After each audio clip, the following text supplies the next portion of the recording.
আমরা মধ্য নভেম্বরের ভিতরে পূর্ণাঙ্গ এবং সঠিক ভোটার তালিকা প্রকাশ মানে চূড়ান্ত ভোটার তালিকাটা আমরা প্রকাশ করব।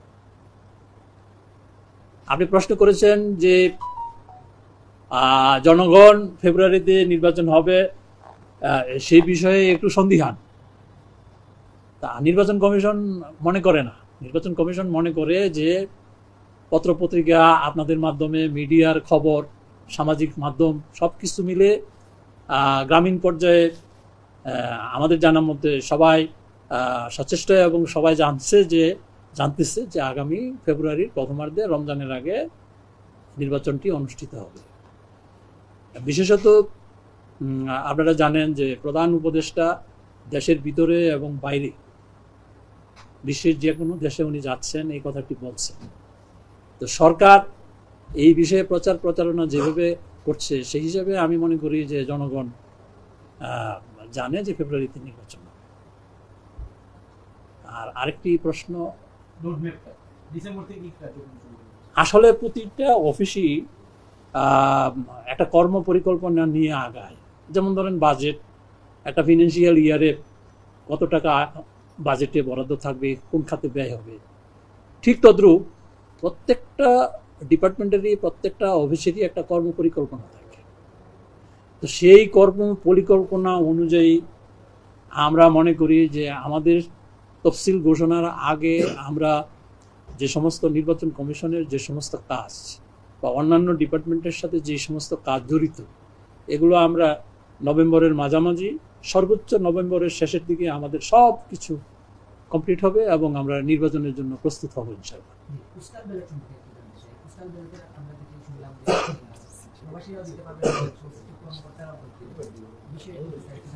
পোস্টাল ব্যালটটা আমরা এবার খুব জোর দিচ্ছি যাতে আমাদের রেমিটেন্স যোদ্ধারা সুন্দরভাবে ভোটটা দিতে পারে।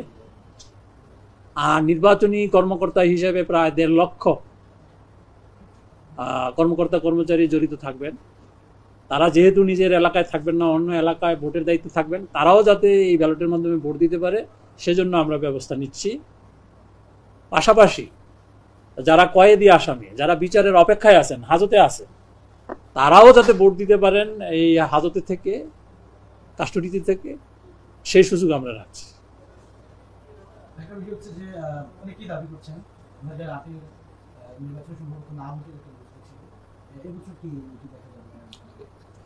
অত্যন্ত চমৎকার প্রশ্ন এটি। আমরা আমাদের যে সংশোধিত আইনের প্রস্তাবে রেখেছি যে যদি কেউ মনে করে যে না ভোট দিবেন, সেই প্রভিশন আমরা ইনকর্পোরেট করেছি এবং সেই প্রস্তাবটা আছে।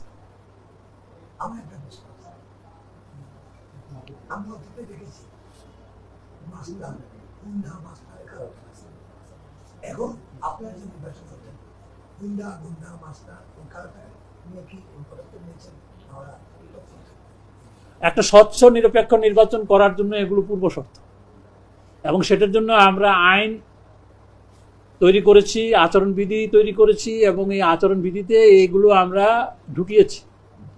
যদি কেউ কি বলে যে তার বাজেটের অর্থাৎ 25 লক্ষ টাকার অতিরিক্ত টাকা খরচ করে, তাহলে তার প্রার্থিতা বাতিল হইতে পারে এবং তার জেল জরিমানা হইতে পারে। এবং লেভেল প্লেয়িং ফিল্ড করার জন্য আমরা এবার কিন্তু আমাদের নির্বাচনে পোস্টার ব্যবহার করা আমরা নিষেধ করে দিয়েছি। আমাদের যে আচরণবিধি, সেই আচরণবিধি ফাইনালি পাবলিশড হলে পরে আপনারা দেখবেন যে নির্বাচন কমিশন যাতে পোস্টার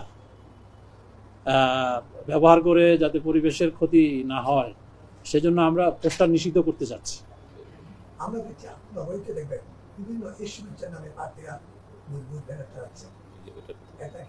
হ্যাঁ, এগুলো নিয়ে আমরা আলাপ করেছি। কালকে আমরা ওই কেন্দ্রীয় পর্যায়ে কি বলে যে প্রতিটা ডিপার্টমেন্টের হেডদের নিয়ে আমরা বসবো। সেনাবাহিনী থাকবে, নৌবাহিনী থাকবে, বিমান বাহিনী থাকবে, বিভিন্ন এজেন্সি থাকবে। এই কাজটা আমরা অচিরে শুরু করব।